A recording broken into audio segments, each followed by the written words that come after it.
Elshinta News and Talk.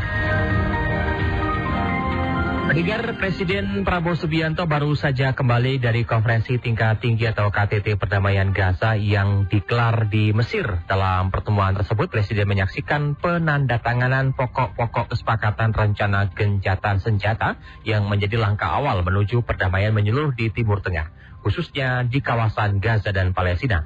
Presiden menegaskan bahwa Indonesia mendukung penuh proses perdamaian ini, serta menyatakan kesiapan untuk mengirim pasukan penjaga perdamaian jika diminta oleh negara-negara mediator seperti Amerika Serikat, Turki, Qatar, dan Mesir. Langkah ini disebut sebagai bentuk komitmen jangka panjang Indonesia dalam memperjuangkan kemerdekaan Palestina dan menjaga stabilitas kawasan. Intinya itu ya, jadi kita datang untuk menyatakan dukungan dan memberi support. Yang penting gencatan senjata sudah berjalan. Ya, Indonesia tentunya selalu diajak untuk ikut mendukung proses besar ini, dan memang ini tekad kita sebagai bangsa, tekad saya. Lalu apa langkah ini sesuai dengan prinsip non-blok dan politik luar negeri bebas aktif, dan bagaimana pula peluang keberhasilan inisiatif perdamaian di Gaza dari sisi hukum dan diplomasi internasional? Untuk membahas ini kami akan hadirkan Guru Besar Hukum Internasional UI yang juga sekaligus Rektor Universitas Jenderal Ahmad Yani, Profesor Hikmahanto Juwana. Elshinta News and Talk. Kami nantikan bagaimana komentar Anda pendengar di 0215869000. Prof. Hikmahanto, dalam konteks hukum internasional, apa signifikansi status Indonesia sebagai saksi ya dalam penandatanganan dokumen kesepakatan senjata ini? Bagaimana Anda melihatnya? Oke, yang perlu kita pahami bahwa proses ini kan sebenarnya sudah memasuki fase pertama. Karena fase pertama itu pada hari Jumat lalu, pemerintah Israel sudah memundurkan pasukannya, dari pihak Hamas sudah menyerahkan sanderanya, dan kemudian bantuan kemanusiaan sudah masuk. Dan fase sekarang ini adalah fase penting. Pertama adalah menjaga gencatan senjata yang sudah terbentuk ini. Ya, jangan sampai ada yang merusak, karena yang saya monitor dari berbagai media di internasional, ada geng-geng dari warga Palestina yang mencoba untuk melakukan tindakan-tindakan yang bisa merusak perdamaian. Itu yang kemudian ditangkap oleh Hamas dan lain sebagainya. Dan tentu juga dari pihak Israel, kita berharap bahwa tidak ada mereka-mereka yang mungkin kecewa perdamaian ini merusak perdamaian. Nah, jadi yang penting sekarang itu adalah adanya pasukan yang menjaga perdamaian ini. Yang saya dengar Amerika Serikat segera akan mengirim sekitar 200-an personil. Kemudian dari negara-negara Timur Tengah juga akan memasukkan personil. Dan kemungkinan besar, ini karena Bapak Presiden tadi sudah menyampaikan bahwa kalau nanti diminta kita akan siapkan. Dan ini merupakan janji pada waktu Presiden melakukan pidato di Majelis Umum PBB. Meskipun mungkin pasukan ini tidak berada di bawah naungan Perserikatan Bangsa-Bangsa. Karena dalam proposal Trump itu akan dibentuk International Stabilization Force. Jadi itu yang pertama. Hal yang kedua, membicarakan tentang pemerintahan. Ya, halo. Halo. Ya. Halo. Tadi sempat terputus, Prof. Ya. Mungkin boleh diulang kembali. Silakan. Ya, jadi yang kedua adalah adanya pemerintahan transisi. Tadi disampaikan bahwa ada kesepakatan-kesepakatan yang sudah dibuat dan disaksikan oleh negara-negara, bahwa pemerintahan transisi ini tugasnya adalah melakukan restrukturisasi, ya, rekonstruksi dari Gaza. Jadi pembangunan, lalu kemudian bagaimana menggerakkan perekonomian di Gaza, di samping juga mempersiapkan pada titik tertentu rakyat Palestina menjalankan hak untuk menentukan nasib sendiri. Artinya kalau nanti itu diberikan hak itu, berarti Palestina akan diakui oleh Israel sebagai sebuah negara. Dan ini sangat penting karena 157 negara sudah mengakui. Sepanjang Israel masih ada di sana, Palestina masih belum merdeka. Nah, hal yang ketiga, mungkin di situ juga ada kesepakatan berkaitan dengan bagaimana bantuan-bantuan dari berbagai negara ini masuk ke Gaza. Yeah. Terkait dengan pengobatan bagi warga Gaza yang selama 2 tahun ini mungkin mereka banyak yang terluka dan lain sebagainya. Mungkin ada pembahasan tentang itu. Di samping kalau kita bicara kepala pemerintahan, mungkin ada diskusi siapa yang akan menjadi kepala pemerintahan transisi ya di Palestina. Nah, ini yang sudah dibicarakan di media itu nama Tony Blair. Walaupun dari saya sendiri kurang setuju kalau Tony Blair dijadikan kepala pemerintahan, karena beliau ini kan dari Inggris dan beliau juga banyak kritikan karena ada lembaganya yang terafiliasi dengan Israel, dan beliau ini ketika menjadi Perdana Menteri menyetujui invasi ke Irak gitu ya, karena pada waktu itu tidak mendapatkan persetujuan dari Perserikatan Bangsa-Bangsa, tapi tetap negara-negara yang Coalition of the Willing itu masuk ke Irak, di mana Tony Blair pada waktu itu jadi Perdana Menterinya. Jadi seperti itu. Baik, Prof. Nah, kita akan simak kembali juga ini apa yang disampaikan oleh Presiden Prabowo Subianto setelah tadi pulang dan sampai di Jakarta dan langsung diminta keterangan oleh rekan-rekan media. Berikut ini ya, apa yang disampaikan oleh Presiden Prabowo Subianto. Saya baru saja tiba dari Mesir ya, Sharm el-Sheikh. Di situ kita kumpul, saya kira banyak tokoh dari banyak negara menyaksikan tanda tangan pokok-pokok persetujuan rencana gencatan senjata yang nantinya mengarah kepada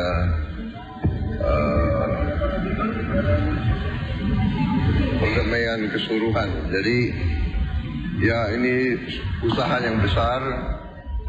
Kita berdoa bahwa ini akan sukses.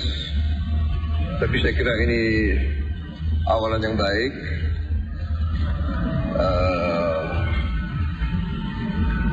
Intinya itu ya, jadi kita datang untuk menyatakan dukungan dan memberi support. Yang penting gencatan senjata sudah berjalan, kemudian segera pasukan Israel akan ditarik, tentunya sesuai tahapan-tahapan. Sandera-sandera sudah dilepas, masih ada beberapa yang mungkin yang jenazahnya yang belum ketemu. Saya kira itu intinya ya. Jadi ya Indonesia tentunya selalu diajak untuk ikut mendukung proses besar ini, dan memang ini tekad kita sebagai bangsa, tekad saya. Puluhan tahun saya membela Palestina, puluhan tahun sejak saya masih muda. Kita terus-menerus mendukung kemerdekaan Palestina, rakyat Palestina. Dan alhamdulillah ya kita bisa berbuat.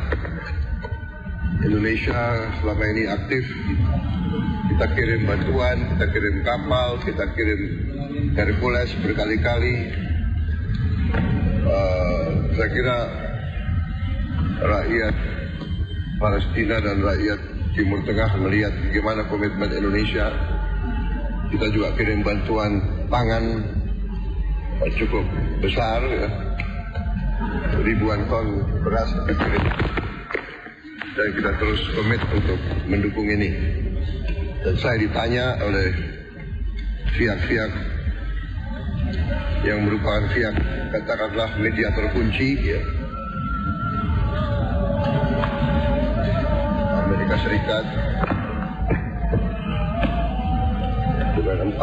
dengan Turki, Qatar, Mesir, negara-negara yang langsung berurusan sama Palestina. Mereka bertanya gimana kesiapan Indonesia. Kami siap. Kalau diminta pasukan penjaga perdamaian, pasukan peacekeeping, Indonesia siap. Itu sudah saya tegaskan. Kita sekarang akan bicara detailnya lah. Ini masih rumit, tidak gampang, tapi ya kita mulai kerja. Ya, itu dulu. Baik, Prof. Banyak tokoh yang hadir ya. Kita ketahui bukan Indonesia saja, dan meskipun Indonesia menjadi satu-satunya negara di Asia Tenggara kita anggap yang hadir. Namun seberapa besar peluang keberhasilan kesepakatan ini dalam menciptakan perdamaian yang berkelanjutan di Gaza jika Anda melihatnya, Prof? Yang pasti di fase pertama sudah berhasil ya. Tadi Bapak Presiden sudah mengatakan bahwa ada penarikan dari tentara Israel. Lalu sudah ada pengembalian para sandera, kecuali yang meninggal, yang masih dicari. Dan sekarang ini sudah masuk ke fase yang berikutnya, yaitu fase di mana yang seperti saya katakan, masalah-masalah detail. Dan di sini Presiden Trump dengan co-hostnya, baik itu dari Mesir maupun juga para mediator aktif, perlu mendapatkan legitimasi dari berbagai negara. Salah satunya, dan menurut mereka penting adalah Indonesia, karena kita punya penduduk Islam besar, dan kemudian juga peran Indonesia akan sangat signifikan kalau nantinya kita akan berperan di sana. Salah satunya tadi Bapak Presiden sudah sampaikan akan mengirim pasukan ya sampai 20.000, dan kemudian pentingnya juga bagi Indonesia di mata negara-negara ini adalah Indonesia tidak bisa tidak ikut di dalam proses ini, karena saya melihat ya dari pihak Israel itu sangat ingin mendapatkan hubungan diplomatik dengan Indonesia dan mendapat pengakuan sebagai negara dari Indonesia. Nah ini buktinya adalah media di Israel misalnya kemarin membuat berita seolah-olah Bapak Presiden akan berkunjung ke Israel. Ya, lalu kemudian juga sebelumnya ada billboard yang memunculkan foto Bapak Presiden bersama Presiden Trump dan Netanyahu dan beberapa tokoh kepala pemerintahan dari negara Timur Tengah. Untuk supaya melaksanakan kesepakatan ini ya yang sudah jalan di fase pertama. Jadi dari situ saya melihat bahwa ada keinginan dari pihak Israel untuk menjalin hubungan dengan Indonesia, dan di sini Bapak Presiden memanfaatkan keinginan itu sebagai bargaining chip untuk Israel mau mengakui segera Palestina sebagai negara, seperti itu. Tapi dengan hadirnya Presiden Prabowo Subianto, apakah ini juga memberikan Indonesia tanggung jawab atau legal standing tertentu dalam pengawasan implementasi ke depannya, Prof? Oh ya, Indonesia dengan negara-negara lain, selain menyaksikan, kemudian melegitimasi apa yang sudah dilakukan, ya dalam bentuk kesepakatan itu, ya tentunya kita nantinya akan diminta untuk melakukan proses pengawalan. Ya, mungkin kita juga sebagai representasi dari negara-negara di Asia, ya, untuk dianggap bahwa kan nggak semua negara bisa hadir di sana. Jadi hanya selected countries gitu ya yang bisa diminta untuk hadir dan kemudian melakukan ya penyaksian dari tanda tangan yang dilakukan oleh beberapa negara, sebenarnya Trump, kemudian Presiden Sisi dari Mesir gitu ya, yang melakukan penandatanganan. Tidak semua negara yang menandatangani, tapi ini mengindikasikan bahwa mereka perlu legitimasi dan pengawalan dari Indonesia, di samping nantinya Indonesia tentu diminta untuk bisa berperan, ya. Dan peran Indonesia bisa mulai dari pasukan tadi yang dikirim, bahkan kalau boleh Presiden bisa mengusulkan nama warga negara Indonesia untuk menjadi kepala transisi, pemerintahan transisi, bahkan juga dalam rangka rekonstruksi dari Gaza, itu BUMN karya bisa go international, mereka bisa ada di sana untuk melakukan rekonstruksi yang dibutuhkan oleh rakyat Palestina di Gaza. Ya, jadi saya berharap BUMN tidak berdiam diri, tapi melihat ada opportunity yang ada di hadapan mereka. Nah, tapi kalau soal finansial mungkin Indonesia tidak akan dimintakan partisipasinya, karena ini akan ditanggung oleh negara-negara yang ada di Timur Tengah, seperti itu. Jadi keterikatan Indonesia juga berdampak sangat penting. Nah, ini terkait dengan pengiriman pasukan juga. Banyak masyarakat yang menanyakan apakah mandat tersebut harus juga ada mutlak dari Dewan PBB atau juga bisa melalui permintaan dari negara mediator. Ini sudah cukup untuk bisa mengirimkan pasukan tadi, Prof? Ya, yang pasti adalah yang saya baca dalam 20 poin proposal dari Donald Trump itu tidak melibatkan PBB. Jadi tidak ada mekanisme peacekeeping operation yang berada di bawah Perserikatan Bangsa-Bangsa.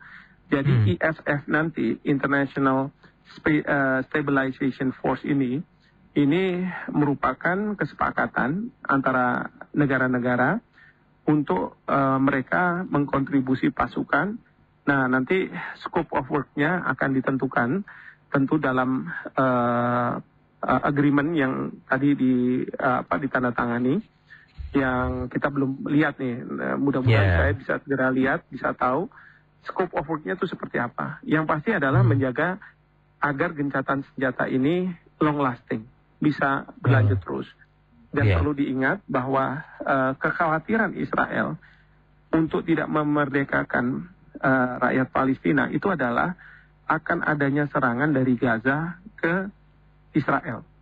Ya, mungkin mereka akan mengatakan tidak jadi negara aja kami sudah diserang, apalagi kalau sudah jadi negara. Nah, oleh karena itu dalam pidato Presiden di PBB, beliau mengatakan bahwa nanti jaminan itu akan diberikan oleh masyarakat internasional, ya, yang ada di sana sekarang, yang baru kembali ini. Karena harapannya mereka menjadi gator, tidak akan ada serangan dari Hamas, terutama dari Gaza ke Israel, tapi sebaliknya juga tidak akan ada serangan dari pihak Israel ke Gaza. Nah, itu juga penting juga. Jadi inilah nanti yang ISF ini yang mempunyai tugas seperti itu. Nah, kalau melihat dari resiko hukum dan keamanan yang mungkin juga akan dihadapi oleh pasukan kita ya di sana ya, mengingatkan juga tentunya kompleksitas dan kualitas kawasan tersebut juga masih dianggap mengkhawatirkan. Di sisi lain juga kita ketahui bahwa Israel juga tidak mudah untuk dipercaya nih, Prof. Ya, itu yang pasti adalah ya, karena kita punya trauma-trauma pada masa lalu. Nah, tetapi yang sekarang ini masyarakat internasional ingin membuka lembaran baru, bahwa kita ingin adanya long-lasting peace, ya, perdamaian yang abadi. Tentu segala sesuatu ini bergantung pada Amerika Serikat. Amerika Serikat sebelum adanya kesepakatan pada waktu ingin mendapat persetujuan dari Israel, Perdana Menteri Netanyahu, Amerika mengatakan, Presiden Trump mengatakan bahwa Israel, kamu tidak bisa menghadapi dunia sendirian. Ya, karena semua dunia sekarang menghendaki bahwa Palestina dimerdekakan. Udah 157 negara. Pada waktu Perdana Menteri Netanyahu berpidato di PBB, banyak yang walk out. Ya, maka Presiden Trump sangat tahu bahwa kamu nggak bisa, harus berhadapan dengan dunia. Oleh karena itu, kamu harus terima. Nah, dari sisi Hamas juga, mereka juga sudah sampai pada satu titik mereka tidak bisa meneruskan perang ini karena apa? Yang menjadi korban adalah rakyat Palestina. Yeah. Ya, 60.000 sampai 70.000 tanpa ampun diserang oleh Israel. Meskipun alasannya adalah mereka mencari Hamas, tapi kan yang menjadi korban rakyat sipil. Nah, proposal ini sebenarnya menyelamatkan dua muka, yaitu Israel dan kemudian Hamas. Karena masing-masing saya yakin tidak mau menyatakan diri kalah gitu ya, walaupun sekarang Netanyahu mengatakan bahwa kita menang, Presiden Trump itu. Tetapi kan sebenarnya Hamas juga mengatakan kita lah yang menang, gitu kan? Kalau udah kayak begini, sama-sama klaimnya adalah menang dua-duanya. Itu yang saya katakan, proposal ini dan yang didukung oleh negara-negara itu hendak menyelamatkan muka dari baik Israel maupun Hamas, gitu. Nah, mungkin juga masyarakat bertanya-tanya, selain pengiriman pasukan, langkah diplomasi hukum internasional apa yang mungkin juga bisa ditempuh Indonesia untuk bisa mengkapitalisasi momentum pasca KTT ini, Prof? Ya, kalau saya sih, kita kapitalisasi dengan mengusulkan nama orang Indonesia untuk jadi kepala pemerintahan. Saya sudah berulang-ulang mengatakan Pak Yusuf Kala, gitu ya. Walaupun bisa juga yang lainnya. Tetapi mereka yang harus punya pengalaman di pemerintahan. Syukur-syukur pernah jadi presiden, wakil presiden, seperti itu. Karena ini fungsinya adalah seperti itu. Dan memiliki jaringan yang sangat luas dengan berbagai negara. Dan tidak ada rasa rendah diri dan lain sebagainya. Nah, itu yang pertama. Lalu yang kedua, tentu kita ingin membantu pemerintahan sementara ini kalau dari Indonesia. Artinya anggaran kita harus siapkan sebelum nanti anggaran yang lebih besar dari negara-negara Timur Tengah. Dan juga sumber daya manusia. Jadi kan nggak bisa cuma kepala pemerintahan itu yang ada di sana. Tetapi juga ada staf-stafnya yang akan membantu. Dan kemudian kita kapitalisir lagi untuk apa? Untuk menggerakkan BUMN-BUMN yang berkaitan dengan rekonstruksi untuk datang ke Gaza. Ya, jadi kita ikut membantu di sana, tetapi ya memang ada pekerjaan. Jangan kemudian nanti diambil oleh perusahaan-perusahaan Amerika yang terafiliasi dengan Israel. Ya, atau misalnya negara-negara lain yang tidak mengeluarkan keringat. Nah, Indonesia kan kita banyak mengeluarkan keringat, ya kan? Nah, terus kemudian yang kita juga kapitalisir adalah siswa-siswa dan mahasiswa yang mengikuti pendidikan di Unhan, di Universitas Indonesia dari Palestina, untuk kita minta, untuk kita fasilitasi segera kembali ke Palestina. Karena di sana membutuhkan orang-orang pintar untuk mengelola negara mereka. Jadi itu kita juga harus kapitalisir. Ya, jangan sampai di bawah ini Bapak Presiden sudah sampai diundang, kemudian sangat pentingkan. Tapi kemudian menteri-menterinya stuck gitu, nggak berpikir gitu. Apa yang kita bisa lakukan ya? Kan bisa disampaikan kepada Bapak Presiden, para menteri, kepala badan, mereka kan digaji juga besar. Nah, jadi mereka harus bisa cepat berpikir, oh ya ini harus saya lakukan ini harus saya begitukan, ini harus begini. Begitu, jadi kita Indonesia betul-betul ada di sana. Dan itu kita tidak kurang, bahkan lebih dari apa yang selama ini kita sudah lakukan dalam mendukung Palestina merdeka, seperti itu. Peran bukan hanya dari Presiden, pembantu Presiden juga harus lebih ditekankan kembali. Ini menjadi pasca yang harus PR dikerjakan oleh pembantunya. Kalau Anda melihatnya semampu dan secakap apakah menteri-menteri kita untuk bisa mendukung apa yang sudah dilakukan oleh Presiden kita, Prof? Nah, ini dia nih yang saya melihat para menteri ini sibuk untuk memastikan kursi tidak hilang gitu kan. Karena ini kan 1 tahun Bapak Presiden. Ya, jadi mereka khawatir. Sekarang udahlah, nggak usah khawatir kayak begitu. Sekarang kita harus berani mengambil keputusan, berani mengusulkan sesuatu kepada Bapak Presiden. Ya, diterima syukur. Kalau misalnya harus dicopot, ya dicopot, nggak apa-apa. Ya kan? Tapi pertanyaannya apakah ada yang berani, Prof ya? Harus ada yang berani. Kalau udah kayak begini, ini ya potensi bagaimana menggerakkan perekonomian di Indonesia itu dengan melihat ya kalau misalnya perang sudah usai, itu banyak pekerjaan yang kita bisa lakukan.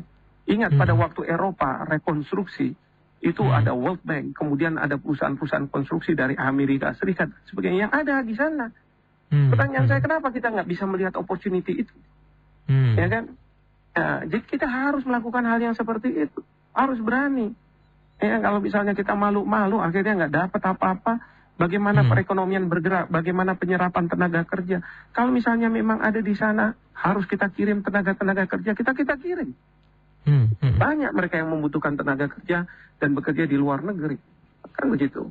Dan ini untuk anak-anak muda yang baru lulus dari perguruan tinggi, menjadi exposure di luar negeri. Untuk CV mereka bagus sekali. Ya.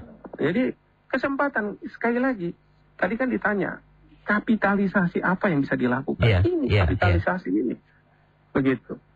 Ya, dari ruang lingkup pemerintahan transisi nama orang Indonesia, anggaran yang harus disiapkan, kemudian juga SDM yang bisa membantu orang yang akan berdiri di sana sebagai tonggak awal, kemudian juga BUMN harus segera datang, kemudian juga para mahasiswa-siswa kita juga harus kembali ke Palestina, terutama yang ada di UNAN sekarang ya. Kita mulainya sedikit-sedikit, kira-kira butuh waktu berapa lama? Ini kan tidak bisa terburu-buru, namun juga jangan terlalu lama mungkin, Prof ya? Iya. Sekarang begini ya, ketika Bapak Presiden dapat undangan mendadak, beliau kan mengadakan rapat malam itu juga. Itu betapa Bapak Presiden sangat responsif. Pertanyaan saya adalah, ini para menteri-menteri responsif juga enggak? Sekarang Bapak Presiden sudah datang, apa yang harus mereka pikirkan? Dari sisi, kami dari pembantu-pembantu Presiden, apa yang harus kita lakukan? Iya kan? Dan harus cepat. Saya tidak tahu berapa lama waktu yang dibutuhkan dan lain sebagainya. Tetapi respons itu harus ada. Ya, bahkan Bapak Presiden sudah sampai di sini, harusnya di meja Bapak Presiden sekarang sudah ada nih proposal, kita harus begini, itu harus begini, harus begini. Jadi jangan kemudian cuma TNI aja. Kalau TNI diminta untuk siap, mungkin Panglima TNI udah akan menyiapkan pasukan. Ya kan? Tapi kita yang sipil ini kadang-kadang agak lambat kalau merespon kayak hal-hal seperti ini. Padahal ini peluang yang harus dimanfaatkan dan bisa menjadi menggerakkan perekonomian di dalam negeri, begitu. Jadi ini dampaknya bukan hanya peran kita sebagai bangsa Indonesia untuk menjaga perdamaian dan juga membangkitkan kemerdekaan untuk Palestina, namun juga berdampak positif untuk dalam negeri.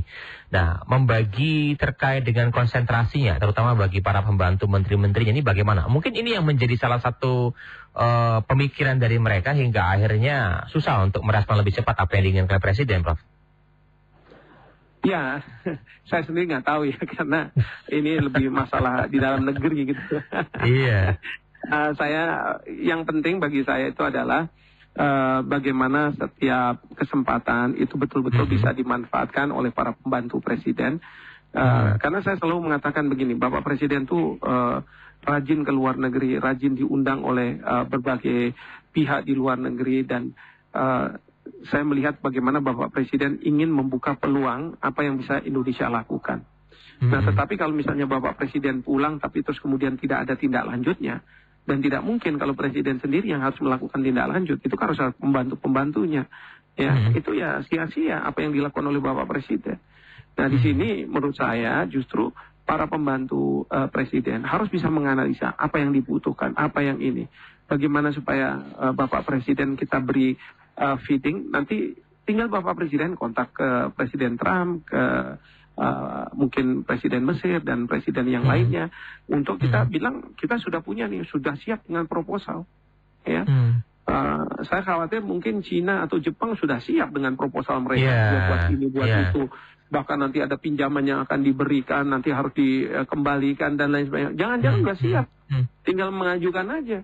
Masa kita terus-terusan jadi penonton saja? Iya, padahal kita sangat vokal berteriak tentang kemerdekaan dari Palestina. Tapi ketika sekarang ada kesempatan, malah negara lain yang memanfaatkan.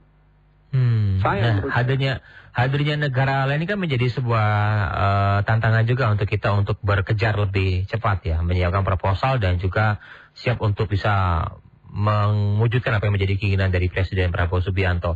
Turki, Qatar, Mesir, begitu pun juga negara lainnya. Apa yang mungkin bisa menjadi contoh dari kita agar kiranya setidaknya kita bisa mencontoh lah mungkin, Prof ya? Iya, kita lihat aja ya ketika Vietnam itu setelah selesai perang, itu awalnya kita Indonesia yang diminta. Karena kita nih Indonesia dianggap netral, ya. Sementara Amerika Serikat masih belum melakukan normalisasi hubungan, dan kemudian Jepang tidak mau masuk karena kalau misalnya Jepang masuk, mereka merasa bahwa yang mengeluarkan darah di Vietnam itu kan Amerika Serikat, tapi mereka tidak, tapi mendapatkan kontrak-kontrak besar, sehingga mereka enggan. Nah, ini Indonesia dulu tuh, wah banyak perusahaan-perusahaan kita, termasuk Ciputra dan lain sebagainya, buat perumahan dan lain sebagainya. Nah, sekarang kita bisa contoh bahwa yang terjadi itu kita bisa lakukan. Bahkan saya ingat Garuda itu bisa terbang ke Vietnam. Sekarang sudah nggak ada.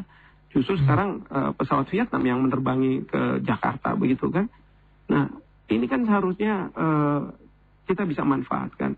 Ya, jadi BUMN ini daripada dia sibuk mencari pekerjaan di dalam negeri, yang mungkin di dalam negeri juga slowing katakanlah perekonomiannya, dia harus cari kesempatan. Dan sekarang kan ada Danantara yang mengalokasikan uang untuk diinvestasikan. Ini yang kemudian digunakan untuk mengirim BUMN ini untuk mau go internasional, biar mereka punya pengalaman luar negeri. Ya kan? Kita ini nggak kalah juga kok. Ya, membangun LRT bisa, membangun apa bisa, tapi di dalam negeri selalu. Kenapa nggak berani di luar negeri? Ya. Nah, jadi itu yang saya berharap besar bahwa ini ada opportunity, golden opportunity, dan tentu nanti Bapak Presiden tinggal bilang, oh ya, nanti saya bicara sama pemimpin negara ini, atau misalnya rakyat Palestina, kita akan bantu ini, bantu itu. Syukur-syukur kalau misalnya pemerintahan transisi juga dari Indonesia, wah itu sangat luar biasa. Tapi jangan kemudian mikir KKN, nanti dipikir wah ini memindahkan isu KKN dari Indonesia ke luar negeri gitu, itu yang nggak benar juga kalau seperti itu kan. Iya. Nah ini yang kita khawatirkan juga tentunya pasti nanti di kemudian hari akan timbul pro dan juga kontra. Nah kalau kita melihat dari sektor prioritas, ini mungkin kita beri masukan Prof, beri masukan kepada pembantu menteri, para pembantu presiden mungkin bisa memilah-memilih ya. Sektor prioritas yang mungkin bisa kita maksimalkan dengan kesempatan ini. Apakah infrastruktur, energi hijau, atau juga hilirisasi industri ini yang terus digaungkan oleh Wakil Presiden juga? Ya begini, kalau kita bicara soal rekonstruksi Palestina, pasti infrastruktur, rumah, gedung, terus kemudian juga pipa untuk menyalurkan air, pipa untuk menyalurkan gas, itu penting, ya, itu udah pasti. Yang kedua adalah bagaimana menggerakkan perekonomian di negara tersebut. Misalnya ini kan venture capital tuh kita punya gitu ya. Bisa ada di sana. Bagaimana bank-bank kita bisa masuk ke sana untuk memberikan pembiayaan kepada masyarakat dan lain sebagainya, ya kan? Bank syariah kita itu kan bisa masuk karena ini negara Islam dan lain sebagainya. Jadi ya intinya berlomba-lomba lah, ya, lihat opportunity, ya, terutama kita ini punya seratusan BUMN yang saya yakin mereka-mereka ini sebenarnya bisa, belum lagi anak-anak perusahaannya, bisa untuk melihat opportunity ini. Ya, jadi jangan sampai kita selalu fokus pada dalam negeri, dan dalam negeri. Kapan kita mau go internasional? Kapan nama Indonesia itu akan besar di luar negeri? Kan begitu. Oke, jadi secara keseluruhan mungkin bisa kita ambil kesimpulan kunci utamanya adalah mentransformasikan kepercayaan diplomatik yang saat ini sudah kita peroleh, khususnya oleh Presiden kita di KTT untuk menjadi peluang ekonomi yang nyata ya, melalui koordinasi yang kuat antar kementerian. Artinya para pembantu juga harus siap, bukan hanya, karena ruang lingkupnya bukan hanya Menteri Perekonomian, namun juga ada Menteri Keuangan, kemudian juga Kementerian Luar Negeri, Perdagangan. Ini saling koordinasi mungkin Prof ya. Apa terakhir yang bisa disampaikan kepada kita bangsa Indonesia, bangsa yang besar dengan hadirnya Presiden di sana, kemudian peran pembantunya untuk bisa lebih aktif. Silakan Prof. Ya, yang pasti adalah jangan sampai kehadiran Bapak Presiden ya itu sekedar simbolis gitu ya. Memang kita dibutuhkan untuk melegitimasi apa yang sekarang ini sedang dilakukan oleh masyarakat internasional. Tetapi jangan kemudian kita berpuas diri dengan simbolis bahwa Bapak Presiden ada di sana.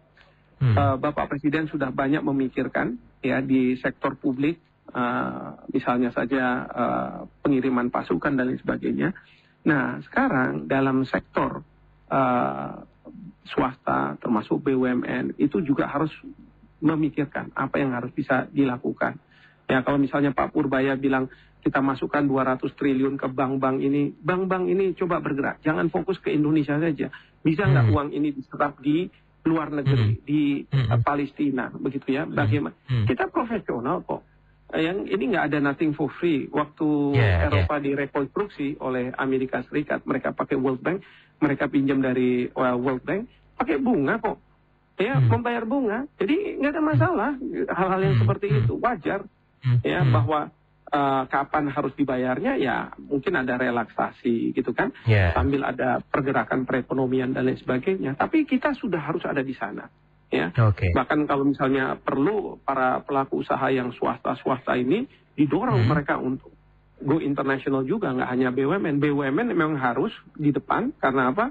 Biasanya uang BUMN kan berasal dari negara, sehingga negara bisa menginstruksikan. Tapi kalau swasta kan melihat, kalau memang di sana ternyata bagus prospeknya dan lain sebagainya, kita akan masuk dan biarkan mereka masuk. Begitu. Baik. Terima kasih Prof sudah bersama El Sinta. Ini semoga saja bisa menjadi input yang baik untuk kita dan terutama bisa membuka pemikiran kita agar bisa dijadikan sebuah kesempatan di sisi lain juga untuk mendukung kemerdekaan warga Palestina ya. Terima kasih Prof ya. Salam sehat selalu Prof. Baik, terima kasih. Hari. Baik, pendengar Guru Besar Hukum Internasional Universitas Indonesia yang juga Rektor Universitas Jenderal Ahmad Yani, Profesor Hikmahanto Juwana.